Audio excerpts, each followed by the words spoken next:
Hello friends, केनेকুৱা আছে আপোনালোকে? আশা কৰো সকলোৱে ভালে আছে। আৰু মই আজি আপোনালোকৰ ওচৰত নতুন এটা ভিডিও লৈ আহিছো। অসম পুলিচৰ আগত হৈ যোৱা প্ৰশ্নৰ উত্তৰসমূহ লৈ আহিছো। আশা কৰো আপোনালোকৰ কিবা উপকাৰী হ'ব বুলি। সো ভিডিওটো স্কিপ নকৰি শেষলৈকে চাই থাকক। আজিৰ 1 নম্বৰৰ প্ৰশ্নটো হৈছে ভাৰতৰ লগত আটাইতকৈ দীঘল আন্তঃৰাষ্ট্ৰীয় সীমাৰেখা ইন্টাৰনেশ্যনেল বাউণ্ডাৰী কোনখন দেশৰ আছে? ইয়াৰ এনসাৰটো হ'ব বাংলাদেশ। এনেকুৱা প্ৰশ্ন আহি থাকে।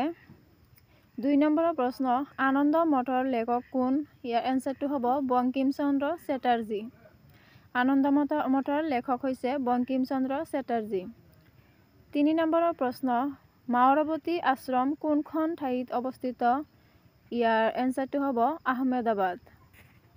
4 নম্বৰৰ প্ৰশ্নটো হৈছে ভাৰতীয় জাতীয় কংগ্ৰেছ কোন চনত গঠিত হৈছিল?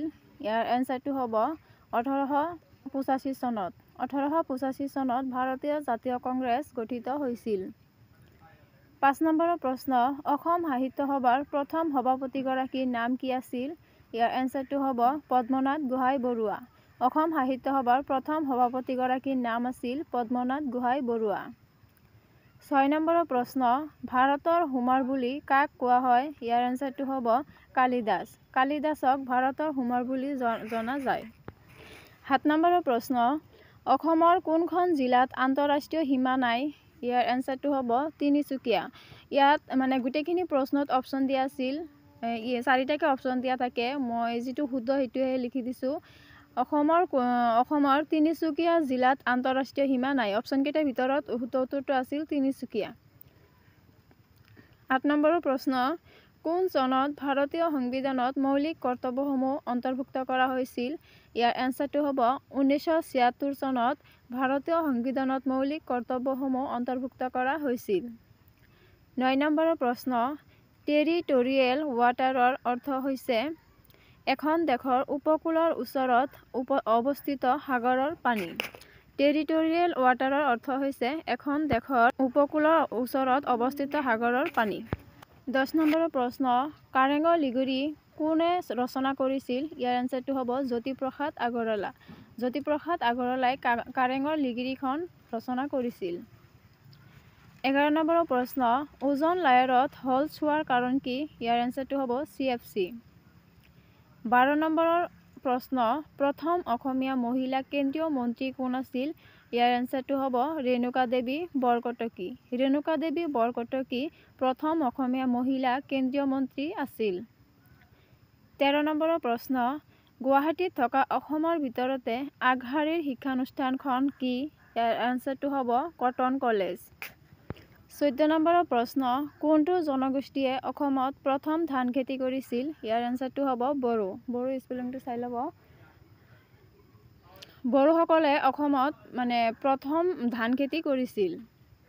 15 নম্বৰৰ প্ৰশ্ন কোন আহোম ৰজাৰ দিনত লতা কটা ৰণ হৈছিল? ইয়াৰ এনসাৰটো হ'ব ৰাজেশ্বৰ সিংহ। ৰাজেশ্বৰ সিংহৰ দিনত লতা কটা ৰণ হৈছিল।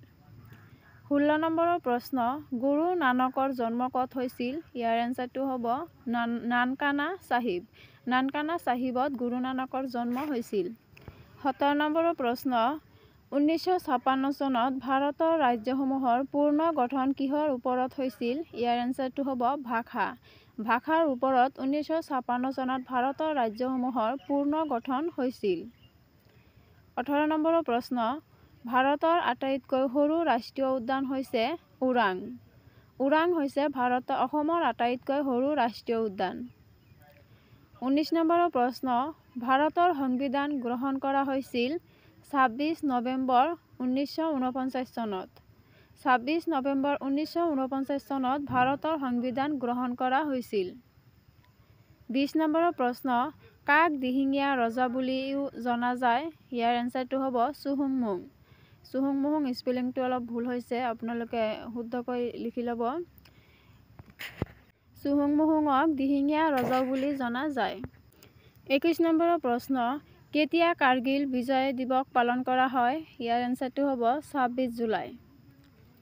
26 জুলাইত কাৰ্গিল বিজয় দিৱস পালন কৰা হয়। এনেকুৱা দিৱস সম্পৰ্কে আপোনালোকে যিমান পাৰে প্ৰশ্নসমূহ চাই ল'ব।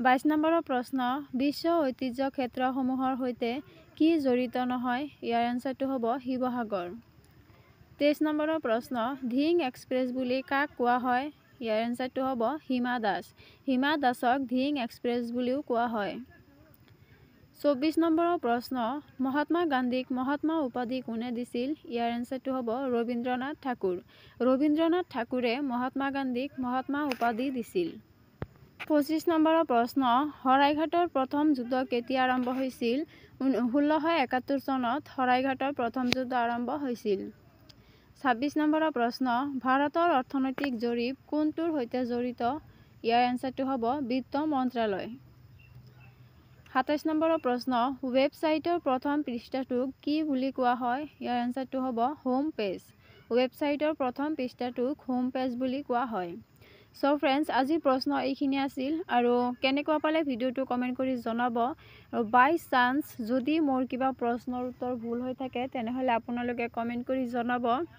আৰু যিসকলে মোৰ চেনেলটো সাবস্ক্ৰাইব কৰা নাই তেওঁলোকে মোৰ চেনেলটো সাবস্ক্ৰাইব কৰি দিব আৰু লগতে লাইক কমেন্ট শেয়াৰ এটা কৰিব আৰু কেনেকুৱা ধৰণৰ প্ৰশ্ন লাগে আপোনালোকৰ হেতু কমেন্ট কৰিব আৰু এইখিনি প্ৰশ্ন আছিল অসম পুলিচত আগত হৈ যোৱা প্ৰিভিয়াস ইয়াৰৰ যিমানখিনি প্ৰশ্ন মই মিক্স কৰি শেয়াৰ কৰি আছো আপোনালোকৰ ওচৰত মানে বহু কেইটা চনৰ সো আজিৰ কাৰণে ভিডিওটো এইখিনিয়ে ইয়াতে সামৰিলো